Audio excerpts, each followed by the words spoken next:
اللهم صل على سيدنا ومولانا محمد اللهم صل على سيدنا محمد وعلى آل سيدنا محمد وبارك وسلم عليه. اللهم صل على سيدنا محمد وعلى آل سيدنا محمد وبارك وسلم عليه. اللهم صل على سيدنا محمد وعلى آل سيدنا محمد التي قرنت البركة بذاته ومحياه وتعطرت العوالم بطيب ذكره ورياه. قال الله تعالى في القرآن العظيم والفرقان المجيد: أعوذ بالله من الشيطان الرجيم. بسم الله الرحمن الرحيم. أفبهذا الحديث أنتم مدهنون وتجعلون رزقكم أنكم تكذبون. صدق الله العظيم. أفبهذا الحديث أنتم مدهنون. இந்த பேச்சையா நீங்கள் அலட்சியப்படுத்துகிறீர்கள்? குர்ஆன் என்கிற இறைவேதம், அதில் உள்ள தகவல்கள் மகத்தானதாக இருக்கின்ற இந்த பேச்சையா அன்தும் முதுகினோன் நீங்கள் அலட்சியப்படும் செய்து கொண்டு இருக்கிறீர்கள்? வதஜஅலூன ரிஸ்கக்கும் அன்னக்கும் துகذிபூன். உங்களுக்கான பங்கை நீங்கள் ஆக்கி கொண்டீர்கள். அன்னக்கும் துகذிபூன், நீங்கள் பொய்ப்படுத்துகிறீர்களா? சதகல்லாஹுல் அலீம். சூரத்துல் வாக்கிஆவுடைய 81, 82 ஆகிய 2 வசனங்களுக்கான விரிவுரை. இந்த வசனத்தின் முதலாவது 81வது வசனத்தில் அல்லாஹு ஜல்லஷானஹு தஆலா குர்ஆனை குறித்து, குர்ஆனில் சொல்லப்பட்டிருக்கிற கருத்துக்களை குறித்து அல்லாஹ் மனிதர்களை நோக்கி, குர்ஆனுடைய கண்ணியம் உணர்ந்து செயல்பட தவறுபவர்களை நோக்கி அல்லாஹ் சொல்கிறான், மிக உயர்ந்த மகத்தான இந்த பேச்சை நீங்கள் அலட்சியம் செய்கிறீர்களே என்று அல்லாஹ் கேட்கிறான். இப்போ குர்ஆனை அலட்சியம் செய்தல் என்று சொன்னால் அது கண்டும் காணாமல் இருப்பது என்பது மட்டுமல்ல, அதன் மூலம் என்ன பலனை பெற வேண்டுமோ அதை பெறாமல் இருப்பதும் அதற்கு செய்கின்ற அலட்சியம்தான். அது எப்போவாவது ரமதான் வரும்போது நம்ம எடுத்து ஓதிக்கலாம், யாராவது நம்ம குடும்பத்தில் மௌத்தா போனால் கத்தம் ஓதி துவா ஓதிக்கலாம் அப்படிங்கிற மாதிரி குர்ஆனை ஏதோ கத்தம் ஓதுறதுக்கும் ஃபாத்தியா ஓதுறதுக்கும் துவா ஓதுறதுக்கும் எப்போதாவது பரக்கத்திற்காக அதை பயன்படுத்தி கொள்வதற்கு மட்டும் என்ற எல்லையில் நாம் அந்த குர்ஆனை அணுகுவோமையானால் அது கூட குர்ஆனை நாம் அலட்சியம் செய்வதாக பொருளாகும். அல்லாஹ் நம்மை காப்பாற்றுவானாக. குர்ஆன் என்பது அல்லாஹுடைய பேச்சு என்று சொன்னாலே அதற்கு ஒரு தனி அந்தஸ்து நமக்கு இருக்குது. நம்ம அடிக்கடி நினைவுபடுத்தப்பட்டிருக்கிற ஒரு செய்தி தான். இப்போது நாம் இதை பேசுகிறோம், இந்த சப்தம் கேட்குது, இது இன்னாருடைய பேச்சு, இன்னாருடைய குரல் என்பதாக நாம் உள்வாங்குகிறோம். இந்த ஹஸரத்துடைய குரல், ஒருவர் ஓதுகிறார், ஒருவர் பயான் செய்கிறார், இது இன்னாருடைய குரல் என்பதாக இந்த குரலை அந்த ஸ்பீக்கர் ஒளி பெருக்கி அதை தருகிறது, இன்னாருடைய குரல் என்பதாக நாம் உணர்கிறோம். குர்ஆனை குறித்து நபி ஸல்லல்லாஹு அலைஹி வஸல்லம் சொன்னாங்க, தபர்ரக் பில் குர்ஆன், குர்ஆனின் மூலம் நீங்கள் பரக்கத்தை பெற்றுக்கொள்ளுங்கள், ஃபஇன்னஹு கலாமுல்லாஹ், அது அல்லாஹ்வுடைய பேச்சு என்று சொன்னார்கள். அல்லாஹ்வுடைய பேச்சு அது பாவப்பட்ட அடிமைகளாகி நம்முடைய நாவிலிருந்து வெளிப்படுகிறது. அந்த வார்த்தையை அந்த உணர்வோடு நம்ம அதை அணுகணும். பாவப்பட்ட அடிமைகள், அல்லாஹ்வுடைய கலாம், அல்லாஹ்வுடைய பேச்சு, நம்ம நாவு எப்போ என்னமோ பேசுகிற நாவு, இதிலிருந்து அல்லாஹ்வுடைய பேச்சு வெளிப்படுகிறதா அப்படிங்கிற உணர்வோடு அதை அணுகினா அந்த குர்ஆனுடைய கண்ணியம் நமக்கு தெரியும். இதை அல்லாஹ் குர்ஆன்ல கௌரன் சகீலா, கனமான வார்த்தை என்று அல்லாஹ் சொல்கிறான். டைரக்டாக நம்ம பூமியில் அது மலையில் இறக்கி வச்சு அதெல்லாம் வெடித்து செதறினும். ஹாஷியம் முத்தசத்தியம் மின் ஹஷியத்தில்லா என்று அல்லாஹ் சொல்கிறான். ஸல்லல்லாஹு அலைஹி வஸல்லம் அவர்களுக்கு அல்லாஹ் அந்த அவ்வளோ ஹை வோல்டேஜ் பவர் இந்த குர்ஆன். குர்ஆன்ங்கிறது சாதாரணமானது அல்ல. ஒவ்வொரு நாளும் ஸல்லல்லாஹு அலைஹி வஸல்லத்துக்கு வஹி வரும்போது அவங்க என்ன துடிச்சாங்க தெரியுங்களா? கடுமையான குளிர் நேரத்தில் வஹி ஒரு ஆயத்து இறங்கிட்டா உடம்பெல்லாம் வேர்த்து போயிடும். உடம்பு அப்படியே வேர்த்து உடம்பெல்லாம் அந்த வியர்வைகள் வடியும். குளிர் நேரத்தில் இப்படி ரசூலுல்லாஹ்வுக்கு வேக்குதே, அப்போவே புரிஞ்சுக்குவாங்க ஸல்லல்லாஹு அலைஹி வஸல்லம் வஹி வந்திருக்கு அப்படின்னு. அப்போ அவ்வளவு கடினமானது ஒரு முறை ஆயிஷா ரலியல்லாஹு அன்ஹாவுடைய மடியில் படுத்திருக்கிற போது வஹி வந்துச்சு, குர்ஆனுடைய வசனம். தொட எலும்பு எங்க இருக்குன்னு தெரியுமா? சதை பிடிப்புள்ள பகுதி. அந்த எலும்பு உடைஞ்சு போயிடுச்சோன்னு நான் நினைச்சேன், அந்த மாதிரி கனமா இருந்துச்சுன்னு சொல்றாங்க ஆயிஷா ரலியல்லாஹு அன்ஹா. அவ்வளவு கனமான வார்த்தை ஒவ்வொன்றும் குர்ஆன்ல உள்ளது. இப்போ ஹை வோல்டேஜை வந்து நபி ஸல்லல்லாஹு அலைஹி வஸல்லம் கல்புல அல்லாஹ் இறக்கி வச்சு நமக்கு ஈஸியாக்கிட்டான். அதான், அதாவது இப்போ நம்ம வெளியில் போகிற அந்த கரண்ட் கம்பம் இருக்குது பாருங்கள், அது எவ்வளோ ஹை வோல்டேஜ். டேரெக்டாக அதிலிருந்து கனெக்ஷன் கொடுத்து நம்ம டியூப் லைட்டில் போட்டால் என்ன ஆகும்? டியூப் லைட் வெடிச்சு போயிடும். அப்போ அதை தாங்கக்கூடிய திறன் என்பது கிடையாது. அப்போ நம்ம அதை வீட்டில் அதை மீட்டரில் கொண்டு வந்து ஃபீஸ் கேரியரை போட்டு அதை சாந்தப்படுத்தி பவரை குறைச்சி அதிலிருந்து சின்ன சின்ன ஒயராக எடுத்து அதில் சின்ன ஃப்ளக் பாயிண்ட்டை போட்டு அதுக்கு பிறகு தான் அந்த கரண்ட்டை நம்ம பயன்படுத்துகிறோம். இந்த கரண்ட் ஹை வோல்டேஜ் தான். மேட்டூர்லேருந்து வந்திருக்கிற அதே ஹை வோல்டேஜ் கரண்ட்டு தான் நம்ம வீட்டில் லைட்லேயும் ஃபேன்லேயும் ஓடுது. ஆனால் அது உயர் அழுத்த மின் அழுத்தம் இருக்கு, அதை கொண்டு வந்து சொருவுனா என்ன ஆகும்? தாங்க முடியாது. அப்போ ஹை வோல்டேஜ் பவர் குர்ஆனுடைய கலாம் என்பது. ஹஸரத் ஸல்லல்லாஹு அலைஹி வஸல்லம் அவர்கள் ஒட்டகத்தில் வந்து உட்கார்ந்துருப்பாங்க. ஒட்டகம் ரொம்ப கனமானது, எவ்வளவு கனத்தையும் தாங்கக்கூடிய ஆற்றல் மிக்கது. அல்லாஹ் அப்படி அதைத்தான் பாலைவன கப்பல் என்று, கப்பலில் எவ்வளோ லோடு ஏற்றுவாங்க அந்த மாதிரி ஏற்றலாம், தாங்கும். அந்த மாதிரி ஒரு அமைப்பு அல்லாஹ் ஒட்டகத்துக்கு கொடுத்துருக்கலாம். நிறைய அரபிகள் என்ன செய்வாங்களா, ஒட்டகத்து மேலே இஷ்டத்துக்கு லோடு ஏற்றிடுவாங்க. அது எழ மறுக்கும். உடனே என்ன செய்வாங்கன்னா, அந்த ஒட்டகத்து பார்வைப்படுற மாதிரி அந்த கண் பார்க்க ஒரு சின்ன லக்கேஜை மட்டும் தூக்கி கீழே போடுவாங்களாம். அப்போ ஒட்டகம் என்ன நினச்சிக்குமா, எனக்கு பாரம் குறைஞ்சிச்சு நினச்சி சமாளித்து எந்திரிச்சிருமா. அப்போ அவ்வளவு பாரம் தாங்கக்கூடிய ஒட்டகத்தில் ஸல்லல்லாஹு அலைஹி வஸல்லம் தனியாக உட்கார்ந்துருப்பாங்க. அந்த நேரத்தில் குர்ஆனுடைய வஹி ரசூலுல்லாஹி ஸல்லல்லாஹு அலைஹி வஸல்லம் ஒட்டகத்தில் பயணிக்கும் போது இறங்கி இருக்கிறது. அப்படி இறங்கினா என்ன ஆகும் தெரியுங்களா? அந்த பாரம் தாங்காமல் ஒட்டகம் கத்திக்கிட்டே உட்கார்ந்துடும். சௌரன் சகீலா, பலமான கனமான வார்த்தை என்று அல்லாஹ் சொல்றான். அப்படிப்பட்ட உயர் வலுவான கனமான வார்த்தையை ஸல்லல்லாஹு அலைஹி வஸல்லம் இதயத்தை அல்லாஹ் இறக்கி வச்சு அதை ரொம்ப வோல்டேஜை குறைச்சி நமக்கெல்லாம் ஈஸியாக்கியிருக்காங்க. அதனால தான் ஹாஃபிஸ்கள் ஈஸியாக மனப்படமாக்க முடியுது. அது அவ்வளோ ஈஸியான விஷயம் அல்ல அது.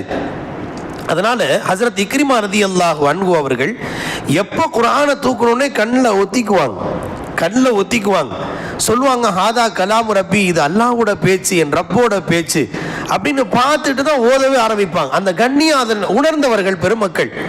வைதா சமிஉ மா உன்சில இலர் ரசூல் தரா அயுரஹும் தஃபீது மினத் தம்உ, குர்ஆன்ல அல்லாஹ் சொல்றான், மிம்மா அரஃபு மினல் ஹக். அவங்க குர்ஆனுடைய ஆயத்தை கேட்ட உடனே ஏதோ ஒரு சூரா யாரோ ஓதுறாங்கன்னு பார்க்கல. அவர்கள் என்ன நினைத்தார்கள் என்றால், அல்லாஹ்வுடைய கலாம் காதில் விழுந்த உடனே அவங்களுக்கு எந்த மாதிரி உணர்வு ஏற்பட்டு அவர்கள் துடிச்சு போயிட்டாங்கன்னா, தன்னை அறியாமல் கண்களிலே தண்ணீர் தாரை தாரையாக ஓடும். அதை நீங்கள் பார்ப்பீர்கள் என்று அல்லாஹ் குர்ஆன்ல சொல்றான். நம்ம வழக்கமா ஓதுற குழு அல்லாஹ் தானே, குல் அஊது பிர்பில் ஃபலக் தானே நினைக்கிறோம். அது யாருடைய பேச்சு, யாருடைய வார்த்தை அப்படிங்கிற உணர்வோடு அதை அணுகணும்னா அதனுடைய எஃபெக்ட் தெரியும். ஒரு உதாரணம் முர்ஷிதனா சொன்னாங்க. இப்போ அது புரியறதுக்காக இந்த உதாரணத்தை ஞாபகத்தில் வைங்க. இப்போ சமயங்களில் நாட்டுள்ள ஒரு பிரதமர் இருக்கிறார், பேர்லாம் வேண்டாம், இந்த மஜ்லிஸுக்கு பொருத்தமாக இருக்காது. ஒரு பிரதமர், அவர் சமயங்களில் மன் கி பாத்துன்னு நாட்டில் ஏதாவது சின்ன கிராமத்தில் ஒருத்தர்கிட்ட சில நல்ல சாதனையாளர் ஏதாவது சின்ன சாதனை செஞ்சார்னா, இன்னைக்கு பிரதமர் உங்கள்கிட்ட டைரக்டாக பேச போகிறாரு அப்படின்னு சொல்லுவாங்க. அப்போ அவருக்காக வேண்டி அவர் தொலைத்தொடர்பு மீடியாக்காரவங்கன்னா போவாங்க. அவர் பிரதமர் நேரடியாக அவர்கிட்ட பேசி அதை சந்தோஷமாக, இவர் இந்த ஒரு பெரிய சாதனை பண்ணியிருக்கீங்க, ஒரு சின்ன நல்ல சேவை செஞ்சுருக்கீங்கன்னு அந்த சேவையை பாராட்டுவார். 140 கோடி பேருக்கான ஒரு பெரிய நாட்டுடைய பெரிய பொறுப்பில் இருக்கிற ஒரு சாதாரண சிட்டிசன், ஒரு குடிமகன்கிட்ட பேசினா அவர் மனசில் நாட்டோட பிரதமரே என்கிட்ட பேசிட்டார்னா அது ஒரு நிமிஷமோ 2 நிமிஷமோ பேசுனா என்ன சந்தோஷம் வருது. அகில உலகத்தோட ரப்பு என்கிட்ட பேசுறான்னா என்ன மாதிரி சந்தோஷம் நமக்கு வரணும். நம்ம அந்த பார்வையிலேயே பார்க்கலங்க. நாம குர்ஆனை ஓதும் போது குர்ஆன் என்பது அல்லாஹ் என்னோடு பேசுகிறான், நான் அவனோடு உரையாடுகிறேன். அப்படி அந்த உணர்வோடு அணுகினால் அந்த குர்ஆனுக்கான கண்ணியம் என்பது கையில் தூக்கும் போதே ஒரு சந்தோஷம் வரும். ஆக என் ரப்போடு நான் பேச போறேன். அப்படித்தான் அந்த ஒவ்வொரு சஹாபிகளும் இதை அணுகினார்கள். அதனால தான் அல்லாஹ் குர்ஆன்ல ஃபைதா குர்ஆன் குர்ஆன் ஃபஸ்தமிஉ லஹு வஅன்சிது, யாராவது கடகடன் பேசிட்டு இருந்தாங்கன்னா குர்ஆனுடைய சப்தம் கேட்டால் நீங்க என்ன செய்யணும் தெரியுங்களா? ஃபஸ்தமிஉ லஹு, உடனே அமைதி ஆயிடுங்க, கேளுங்கங்கற அல்லாஹ். லஅல்லகும் துர்ஹமூன், மற்ற பேச்சை விட ரப்பு உங்களோட பேசுறான், உரையாடுறான், அந்த சிந்தனையோட நீங்க கேட்கணுங்கிறான் நபி ஸல்லல்லாஹு அலைஹி வஸல்லம். குர்ஆன்ல அல்லாஹ் இப்படி ஒரு வஹியையே இறக்கி வைத்து விட்டான். குர்ஆனுடைய கண்ணியத்தை நாம் உணர்ந்து மகான்கள் பெருமக்கள் சொல்கிறார்கள், குர்ஆனுக்கு எப்போ குர்ஆன் எடுத்தாலும் 3 சுக்ரு செய்யணுமா, 3 துஆ செய்யணுமா. 3 சுக்ரு 3 துஆ. என்ன 3 சுக்ருனா, எடுத்த எடுப்புல இந்த கண்ணால கண்டது கடிதுன்னு எதையோ பார்க்கிற நேரத்தில் என் ரப்பு இந்த கண்ணால் தன்னுடைய கலாமை பார்க்கிற பாக்கியத்தை கொடுத்தானே அப்படின்னு முதல் சுக்ர். இரண்டாவது சுக்ர் என்னன்னு சொன்னா, இந்த குர்ஆனை ஓதி காதால் கேட்கிறோம், எதையோ துன்யாவில் இருக்கிற ஏகப்பட்ட அற்பமான விஷயங்களை கேட்காம இதை ஓதி என் காதால கேட்கிற பாக்கியம் கொடுத்தானே, செவிக்கு அல்லாஹ் இந்த வாய்ப்பை கொடுத்தானே, அல்லாஹ்வுடைய பேச்சு என் காதில் விழுகுது. இது ரெண்டாவது சுக்ர், ரெண்டாவது நன்றி. மூன்றாவது, பேச்சில் எதையோ நான் பேசி இருக்கலாம், இப்போது நான் பேசுகிற போது என்னுடைய எதையோ பொய்ப்புறம் பேசின வேறான விஷயங்கள் வீணான விஷயங்களை பேசப்பட்ட இந்த நாவில் இப்போது அல்லாஹ்வுடைய கலாம் என்னில் வெளிப்படுகிறது. எப்போ இந்த ஸ்பீக்கர்ல வர்ற மாதிரி நான் ஒரு பாவி, நான் ஒரு சாதாரண அடிமை, அற்பமான அடிமை, என் வாயில அல்லாஹ்வோட பேச்சு வெளிப்படுது அப்படிங்கிற உணர்வு. 3 நன்றி சுக்குரு செய்து விட்டு தான் குர்ஆனை நாம் ஓத வேண்டுமா. ஒன்றாவது 3 துஆக்கள் என்ன, வரத்தில் குர்ஆன தர்த்தீலா, யா அல்லாஹ் குர்ஆன்ல நீ தர்த்தீலா ஓதுன்னு நீ சொல்லியிருக்கிற, எப்படி ஓதுன்னு தெரியாது, எங்கேயாவது மிஸ்டேக் ஆகிடும். அதனால தான் குர்ஆனை கத்தம் துஆவில் நீ எங்கே நீட்ட சொன்னியோ அங்கே நீட்டாமல் இருந்தா, எங்கே அழுத்த சொன்னியோ அழுத்தாம விட்டா, அதுக்காக என்னை மன்னிச்சிடுறப்பே நம்ம ஒரு துஆவே நம்முடைய முன்னோர் பெருமக்கள் சேர்த்து இருக்கிறார்கள். அதில் கவனக்குறைவாக இருந்து தர்த்தீலா எப்படி ஓத சொன்னியோ அப்படி என்ன ஓதவை. ஒன்றாவது, இதை எப்படி நான் விளங்கணுமோ அப்படி புரியவை, எப்படி புரியணுமோ அப்படி புரியவை. ரெண்டாவது, மூணாவது, குர்ஆனை திறந்துட்டா எனக்கு சோர்வு இல்லாமல் ஆக்கு. சோர்வு சடைவு குர்ஆன் ஓதும் போது நமக்கு அந்த சோர்வே வரக்கூடாது. ஷைத்தான் என்ன செய்வான், அரை மணி நேரம் ஓதியாச்சுல, டைம் ஆயிடுச்சுல, இஃப்தாருக்கு கொஞ்சம் அப்படிங்கிற மாதிரி எல்லாம் சிந்தனை போடுவோம். அந்த சோர்வு இவர் மனசுல வரவே கூடாது. அதனால 3 துஆ 3 சுக்ர் செய்து விட்டுத்தான் குர்ஆனை நாம் ஓத துவங்க வேண்டும் என்கிறார்கள் ஞானவான்கள். ஆக குர்ஆனுக்கான கண்ணியம் என்பது அவ்வளவு முக்கியத்துவம் வாய்ந்தது. அதைத்தான் அல்லாஹ் இங்கே குறிப்பிடுகிறான். அஃபபிஹாதல் ஹதீஸி அன்தும் முதுகினூன், நீங்க எப்படி குர்ஆனை பார்க்கணுமோ அப்படி பார்க்காம இந்த பேச்சை நீங்கள் அலட்சியம் செய்கிறீர்களா, இது என்ன தெரியுங்களா அப்படின்னு அல்லாஹு ஜல்லஷானஹு தஆலா அந்த கண்ணியத்தோடு அணுக சொல்லி அல்லாஹ் இதிலே ஒரு கடுமையான எச்சரிக்கையாகவே அல்லாஹ் இதை குறிப்பிட்டிருக்கிறான் என்கிறார்கள் விரிவுரையாளர்கள். ஒன்றாவது. அடுத்ததாக அல்லாஹ் சொல்கிறான், வதஜஅலூன ரிஸ்கக்கும் அன்னக்கும் துகதிபூன். இந்த இடத்துல ரிஸ்க் என்றால் வாழ்வாதாரம் என்று பொருள் என்பதை போல வதஜஅலூன ஷுக்ரக்கும், உங்கள் நன்றியை நீங்கள் ஆக்கி கொண்டீர்களா, அன்னக்கும் துக்கத்தீபும் நீங்கள் பொய்ப்படுத்துகிறீர்களா. அதாவது மனித வாழ்க்கையில் எது கிடைச்சாலும் அல்லாஹ் கொடுத்தது தான், அதில் மாற்று கருத்தே இல்லை. வமாபிக்கும் மின் நிஅமத்தின் ஃபமின் அல்லாஹ். அல்லாஹ் வந்து டைரக்டா யாருக்கும் கொடுக்க மாட்டான். எல்லாருக்கும் மண்ணு செல்வம் இறக்கின மாதிரி இப்போவெல்லாம் பொருளாதாரம் ரொம்ப தட்டுப்பாடு வந்துருச்சு, சிலிண்டர் தட்டுப்பாடு வந்துருச்சு. எல்லாருக்கும் அவங்கவுங்க வீட்டில் அப்படியே மாடி படிக்குவாங்க. மண்ணு செல்வா என்னைக்கா இறங்குமா? ரசூல்லா காலத்திலே ரசூலுக்கு அந்த உம்மத்துக்கே இறங்கல, நமக்கு எங்கே இறங்க போகுது? இப்போ அல்லாஹ் இறக்கி வைக்கக்கூடிய வல்லமை மிக்கவன் என்பது வேறு விஷயம். ஆனால் இந்த உம்மத்தை பொறுத்த வரைக்கும் அல்லாஹ் ஒன்றை கொடுப்பதற்கு அஸ்பாபு காரணிகளை ஏற்படுத்துறான். ஒருத்தர் படைக்கணும்னா அதுக்கு பெற்றோரை அல்லாஹ் காரணியாக்குறான். ஒருத்தர் கல்வி கிடைக்கணும்னா அதுக்கு ஆசிரியரை காரணமாக்குறான், ஸ்கூலை காரணமாக்குறான், டெக்ஸ்ட் புக்கை காரணமாக்குறான், இல்வ கற்றுக் கொடுக்குறான். ஒருத்தருக்கு அல்லாஹ் பொருளாதாரத்துக்கு அதற்கு வேலை வாய்ப்பு, வியாபாரம், விவசாயம் ஏதாவது ஒன்றை காரணமாக்கி அல்லாத கொடுக்கறது அல்லாதான், அதில் மாற்று கருத்து இல்லை. ஆனால் ஒருத்தரை கேட்டா எப்படிங்க முன்னுக்கு வந்தீங்கன்னு கேட்டா, பிஸ்னஸ் பண்ணங்க முன்னுக்கு வந்தங்க. எப்படி முன்னுக்கு வந்த? படிச்சங்க, ஐடியில் வேலை கிடைச்சுங்க, அதனால முன்னுக்கு வந்தேன். நீ எப்படிங்க முன்னுக்கு வந்தீங்க? விவசாயம் பண்ணங்க, நான் முன்னுக்கு வந்தேங்க. எப்படிங்க முன்னுக்கு வந்தீங்க? சின்னதாக ஆரம்பிச்சங்க, ஷோரூம் வரைக்கும் போயிட்டேங்க. அப்போ ஒவ்வொருத்தரும் ஒரு காரணத்தை சொல்லுவாங்க பாருங்க. அந்த காரணம் தான் நம்மை வாழ வைக்கிறது என்பதாக நாம் கருதினால் அது அல்லாஹ்வையே பொய்ப்படுத்துவதற்கு சமமானது. கொடுக்கிறதுக்கு அல்லாஹ் தந்திருக்கிற ஒரு வாசல் அது. ஒரு விஷயத்தை நான் அடிக்கடி சொல்லுவாங்க. ஒருத்தர் ரேஷன் கடைக்கு போறாருங்க, ரேஷன் கடைக்கு போறாரு. அப்போ அவங்க வந்து 2000 ரூபா பொங்கல் பரிசோ 3000 ரூபா பொங்கல் பரிசோ கொடுத்தாங்க. வாங்கிட்டு பொருள்களை எல்லாம் பரிசுகளை எல்லாம் வாங்கிட்டு நீ நல்லா இருக்கணும், உன்ன மாதிரி உலகத்தில் இவ்வளோ பெரிய உபகாரி யாருமே இல்லைன்னு யாராவது டிஸ்ட்ரிபியூட்டரை விநியோகஸ்தரை பார்த்து பாராட்டுவாங்களா? என்ன சொல்லுவான்? பொதுவாக மனிதர்கள் என்ன சொல்லுவாங்க? அவர் வாழ்கன்னு யார் இதை உத்தரவு போட்டாரோ முதல்வரையும் அவரை இவரையும் தானே பாராட்டுறாங்க. அப்போ கொடுத்தவர் இவர். ஆனால் இவரை பார்த்து நீ ஏன் உன்ன மாதிரி யாருமே எனக்கு உபகாரமே செய்யலை, என்ன கஷ்டத்தில் இருந்த நேரத்தை கடைசி அப்படின்னு யாரும் பாராட்ட மாட்டாங்கல்ல. அப்போ என்ன தோணுது? இவர் கொடுக்குற ஆளு தான். உத்தரவு போட்டவர் வேற ஒருத்தரும் நம்ம சிந்தனை வேலை செய்யல. ரேஷன் கடையில் வேலை செஞ்ச வேலை அறிவு ஏன் அல்லாஹ்வுடைய விஷயத்தில் வேலை செய்யல? ஒருத்தர் உதவி செய்யறாருன்னா இவர் மூலமா கொடுத்தது யாரு? அல்லாஹ் தானே. ரேஷன் கடை டிஸ்ட்ரிபியூட்டரை பார்க்கும்போது இவர் கொடுக்கல, இன்னொருத்தர் சொல்லி அவருடைய உத்தரவின் பேரில் தான் இவர் கொடுக்கிறாருன்னு நம்ம யோசனை செய்கிறோம், நம்ம சிந்தனை வேலை செய்யுது. ஆனால் இந்த உலகத்தில் அல்லாஹ் ஒருவருக்கு கொடுப்பதற்கு யாரோ ஒருவரை காரணமாக்குறான். அது வியாபாரமாக இருக்கலாம், அல்லது உத்தியோகமாக இருக்கலாம், அது ஐடியா இருக்கலாம், அல்லது விவசாயமாக இருக்கலாம். ஒவ்வொருத்தருக்கும் ஒவ்வொரு டிபார்ட்மெண்ட்டை வச்சு அல்லாஹ் கொடுக்குறான். கொடுப்பதற்கு எதை அல்லாஹ் காரணமாக்கணும்னா, இது மட்டும் இல்லாட்டி நான் இந்த நிலைக்கு வந்திருக்க முடியுமா, அவர் மட்டும் இல்லாட்டி நான் நடுரோட்டில் நின்றுருப்பேன் அப்படின்னு சொல்லி மனிதர்களை மட்டுமே காரணமாக்கி கொண்டு அதை கடந்து அல்லாஹ்வை யோசிக்காமல் இருப்பதை அல்லாஹ் சொல்றான். வதஜஅலூன ரிஸ்கக்கும் அன்னக்கும் துகதிபூன். என்ன உங்க சுக்ர, உங்களுடைய நன்றியை நீங்க மறந்து பொய்ப்படுத்துறீங்களா? அல்லாஹ் கேட்கிறான். மனிதர்களின் வாழ்க்கையிலே அல்லாஹ் உயரத்தில் கொண்டு வந்து சேர்க்க வேண்டும் என்று அல்லாஹ் ஒருத்தர் விஷயத்தில் அல்லாஹ் முடிவு செஞ்சா ஏணியையும் வைப்பான், ஏத்தியும் விடுவான். அது அல்லாஹ் செய்கிற ஏற்பாடு. ஒருவரை அல்லாஹ் படிப்பின் மூலமாக முன்னுக்கு கொண்டு வர வேண்டும் என்று அல்லாஹ்வுடைய நிர்ணயத்தில் இருந்தால் அவர் நல்லா படிப்பார், படித்து முடித்த உடனே அவர் வேலை தேடுவார், நல்ல வேலை கிடைக்கும், முன்னுக்கு வருவார். ஒருத்தரை மிடிலாக தான் வைக்கணும்னு முடிவு பண்ணியிருந்தா இதை படித்தா முன்னுக்கு வரலாம், அதை படித்தா இதை வச்சா ப்ரொமோஷன் கிடைக்கும், படித்து பார்த்து டீ கடையில் வேலை செய்ய முடியும். அந்த மாதிரி நிறையா இருக்குது மனித வாழ்க்கையில். நம்ம இவ்வளவு படிச்சாருங்க, அவர் படித்த படிப்புக்கு இப்போ பண்ணுற வேலைக்கு சம்பந்தமே இல்லை நிறைய பேர் நம்ம சொல்கிறோமே. அவர் படிப்பை நம்பித்தான் அவர் முயற்சி செய்திருப்பார். சமயங்களிலே அல்லாஹ் சில பேருக்கு உயர்வை தர நாடினால் சட்டுன்னு அவருக்கு ஒரு வாய்ப்பு அல்லாஹ் கொடுத்துருவான். ஐடியில் வருவார், வேற ஏதாவது ஒரு துறையை தேர்வு செய்வார், மேலே வந்துடுவார். சமயங்களில் அல்லாஹ் மிக கஷ்டப்பட்டு கடன்பட்டெல்லாம் கூட படித்திருப்பார். ஆனால் அவருக்கு வேலை கிடைக்காமலே வருஷக்கணக்கில் தவிச்சிடும். சரி, ஏன் போட்டு வேலையை தேர்க்கு, வேற ஏதாவது வேற புலப்ப பாரு அப்படின்னா போயிடுவாங்க.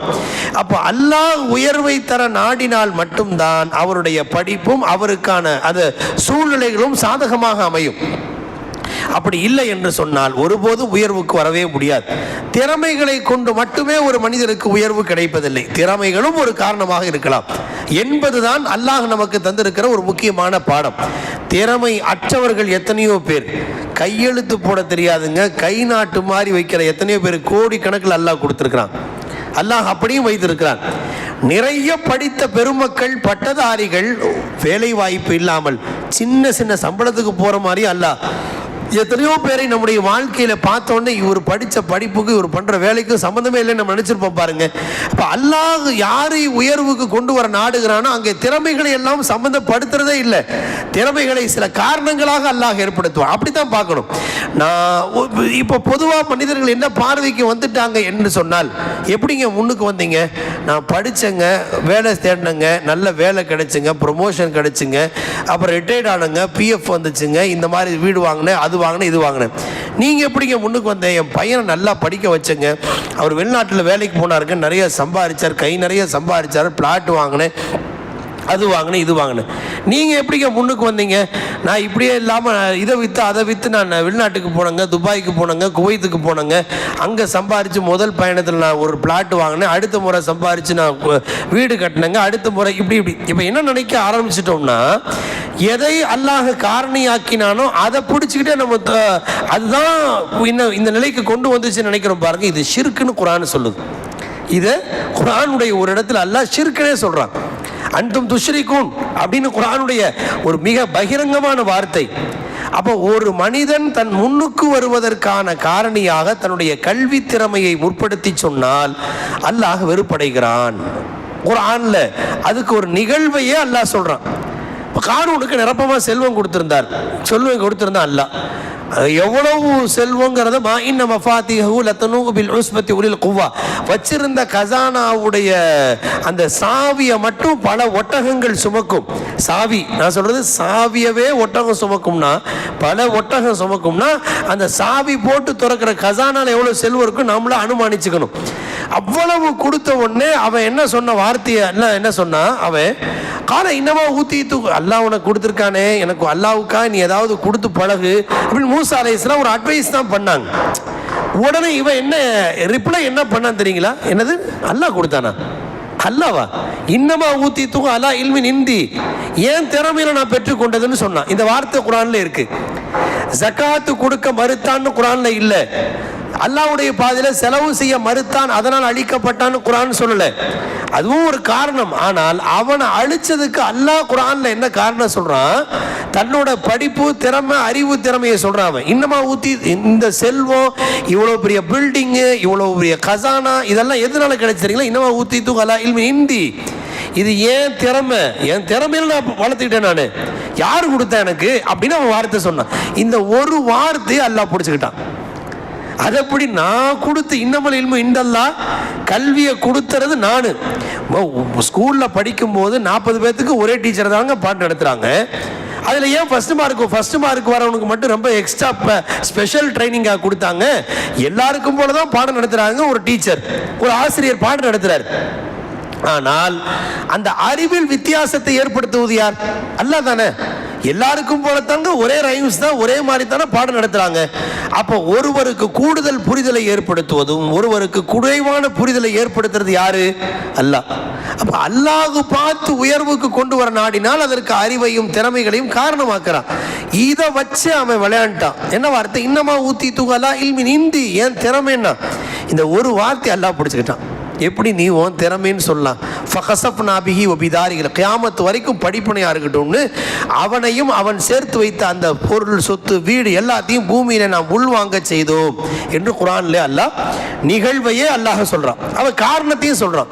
அப்ப நம்முடைய வாழ்க்கையில் நாம் முன்னுக்கு வர அல்லாஹ் நாடினால் அதற்கு சில நபர்களை காரணமாக்குவான், பொருளாதாரத்தை காரணமாக்குவான், வெளிநாட்டு தொடர்பை காரணமாக்குவான், நம்முடைய உழைப்பை காரணமாக்குவான். அந்த உழைப்பினால் தான் நாம் முன்னுக்கு வந்தோம் என்று கருதி விடுவது, அல்லாஹ்வை மறந்த அந்த சிந்தனைகளை நாம் உள்வாங்குவது என்பது அல்லாஹ்வை வெறுப்புக்குள்ளாக்கி விடுகிறது. செய்யும் தொழிலே தெய்வம்னு மற்றவங்க பேசிட்டு போகணும். ஒர்க் இஸ் வர்ஷிப் சொல்லட்டும். கடையே என் கோயில், வாடிக்கையாளரை தெய்வங்கன்னு பேசிட்டு இருக்கிறான். அவன் பேசிட்டு போட்டோம். நமக்கு இந்த கஸ்டமர் மட்டும் இல்லாவிட்டால், இவர் மட்டும் இல்லாவிட்டால், இந்த பார்ட்டி மட்டும் நமக்கு கிடைக்கலன்னா நாம இந்த லெவலுக்கு வந்திருக்க முடியுமான்னு நினைச்சா தப்பது. இந்த பார்ட்டி கிடைக்கலனா இந்த மாதிரி டெவலப்மெண்ட் பிசினஸ்ல கிடைச்சிருக்குமா என்று கருதுவதும் நினைப்பதும் ஈமானுக்கு மாற்றமானது. இந்த ஆயத்து இறங்கியதற்கான காரணத்தை தப்சீர் குர்துபி, இப்னு கசீர் போன்ற விரிவுரைகள் என்ன எழுதியிருக்கிறாங்க? அன்றைய ஹுதைபியா உடன்படிக்கையின் போது சஹாபாக்கள் 1000க்கும் மேற்பட்டவங்க போனாங்க. ஹுதைபியா அந்த நேரத்தில் போயிட்டு இருக்கும்போது ஆங்காங்கே ஒரு இடத்துல டென்ட் போட்டு தங்கி இருந்தாங்க. அந்த டென்ட் போட்டு தங்கி இருந்த அந்த இடத்தில மழை இல்லை, வறட்சி, இருந்த தண்ணீரெல்லாம் காலியாக போயிடுச்சு. யார்கிட்டையுமே தண்ணி இல்லை. சஹாபாக்கள் சொன்னாங்க, யா ரசூலல்லாஹ், இங்கே எங்கேயுமே தண்ணி இல்லை, என்ன செய்யறது? ஸல்லல்லாஹு அலைஹி வஸல்லம் சொன்னாங்க, எல்லாரும் 2 ரக்காத் தொழுது அல்லாஹ்வுடைய சமூகத்தில் துஆ செய்யுங்க. கொடுக்குற தகுதி அல்லாஹ்வுக்கு மட்டும்தான் இருக்கு. தாகத்தை எடுக்க வைக்கிறதும் தாகத்தை தீர்த்து வைக்கிறதும் அல்லாஹ் தான். எல்லாரும் துஆ செய்யுங்கன்னு சொன்னாங்க. எல்லாரும் சஹாபாக்கள் 2 ரக்காத்துகளை தொழுது துஆ செய்தார்கள். தேவையை பூர்த்தி செய்கிறது அல்லாஹ் தான். ஹாஜத் ரவாய் துஆ செஞ்சாங்க. உடனே மழை பொழிந்தது. எல்லாரும் பாத்திரத்தை தண்ணீரை பிடிச்சிட்டு இருந்தாங்க. அந்த கூட்டத்தில் ஒரு முனாஃபிக் இருந்தான். முனாஃபிக் என்றால் அந்த முஸ்லிம்களில் இருக்கிற கருப்பு ஆடு, அதாவது வெளியில முஸ்லீமா இருப்பான், உள்ள காஃபிரா இருக்கிறவன். அந்த கூட்டத்தில் எப்படியோ உள்ள வந்துட்டான். அவன் இந்த பாத்திரத்தில் மழையை வந்தோடனே பிடிச்சிட்டு இருந்தாங்க பாருங்க சஹாபாக்கள். என் ரப்பிடம் நாங்கள் கேட்டோம், அவன் கொடுத்து விட்டான்னு சந்தோஷமா பிடிச்சிட்டு இருந்தாங்க பாருங்க. உடனே அவன் என்ன சொன்னான், அது மழை இந்த நட்சத்திரம் இங்கே வந்ததுனால தான் பெஞ்சிச்சு, இந்த கோள் இந்த பக்கம் நகர்ந்ததுனால தான் அப்படின்னு வார்த்தையை சொன்னான்.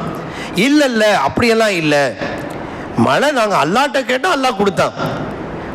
பொதுவாக இன்னைக்கு மழை ஏன் பெய்யுதுன்னு கேட்டால் காற்றழுத்த தாழ்வு மண்டலம், அதனால மழை பெய்ஞ்சிச்சு. இங்கே புயல் வந்ததால் மழை பெய்தது என்பதாக மக்கள் பேசிக் கொள்கிறார்களே, அது இறை நம்பிக்கையாளரின் பார்வையிலே அது காரணிதான், கொடுக்கிறது அல்லாஹ். புயல் வந்து மழை பெய்யணும் அப்படின்னு அறிவு செஞ்ச பிறகு மழை பெய்யாம நல்ல வெயில் அடிக்கிறது உண்டு இல்லையா? அப்ப நம்முடைய ஒரு இறை நம்பிக்கையாவுடைய பார்வை புயல், காற்றழுத்த தாழ்வு மண்டலம், அங்கே சூழல் கொண்டது எல்லாம் ரைட்டு தான். இதை கடந்து கொடுக்கக்கூடிய ஆற்றல் அல்லாஹ்வுக்கு இருக்கு.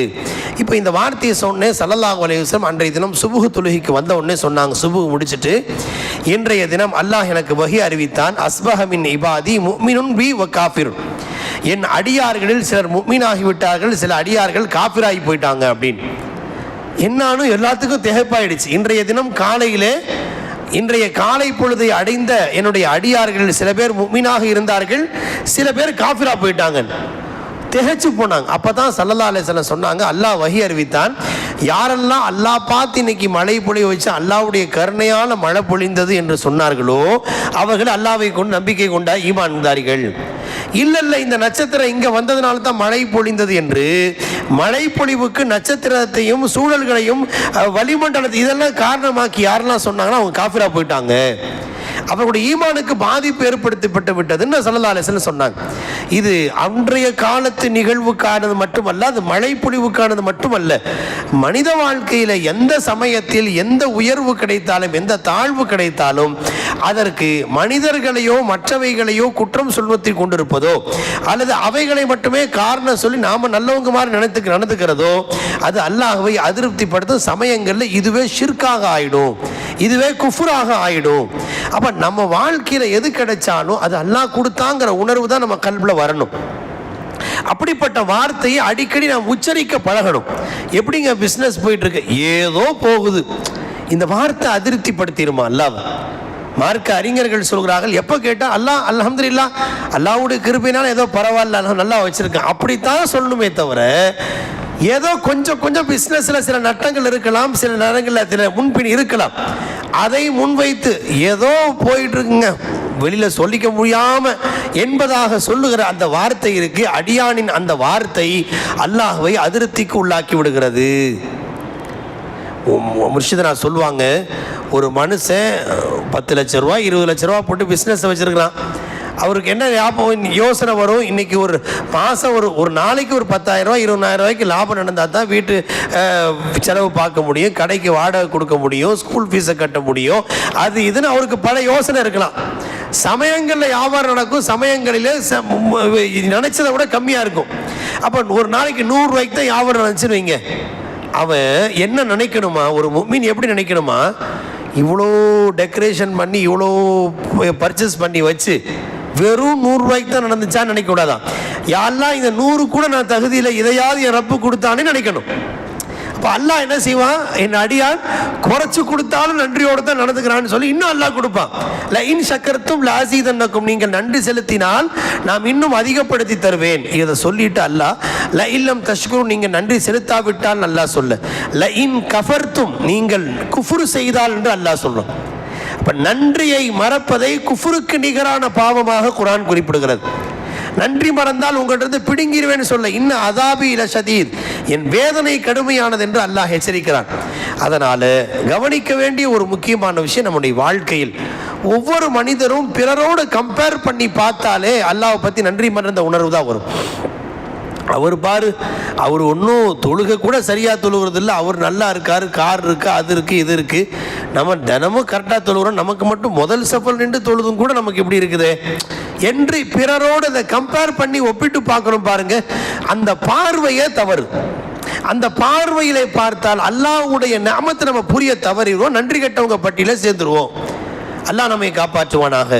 அதைத்தான் அல்லாஹ் இந்த ஆயத்தில் தெளிவுபடுத்துகிறான். வத்தஜஅலூன ரிஸ்கக்கும் என்ற வார்த்தைக்கு விரிவுரையாளர்கள் பெரும்பாலானவர் என்ன சொல்றாங்க, வத்தஜஅலூன ஷுக்ரக்கும், நீங்கள் செலுத்த வேண்டிய நன்றியை பொய்ப்படுத்தி கொண்டே இருக்கிறீர்கள். நான் எவ்வளவோ நான் உங்களுக்கு கொடுத்துக்கிட்டே இருக்கிறேன், நான் வாங்குறத வாங்கிட்டு நீங்கள் நான் கொடுத்தேன்னு சொல்லாமல் அவர் கொடுத்தார், இவர் கொடுத்தார், அவர் இல்லாவிட்டா நான் முன்னுக்கு வந்திருக்க முடியுமா, இவர் இல்லாட்டி நான் வேலை வந்திருக்க முடியுமா, அவர் தாங்க என்னை கையை பிடிச்சி தூக்கி விட்டார், அவர் இல்லாட்டி என் பிள்ளையே கரை சேர்ந்திருக்காதுன்னு யாரோ மனிதர்களையே காரணம் சொல்லிட்டு இருக்கிறீங்க. கொடுத்த எண்ணெய் நீங்கள் மறந்து வான்னக்கும் துக்கத்தையும் நீங்கள் பொய்ப்படுத்துகிறீர்கள் என்று அல்லாஹ் சொல்கிறான்.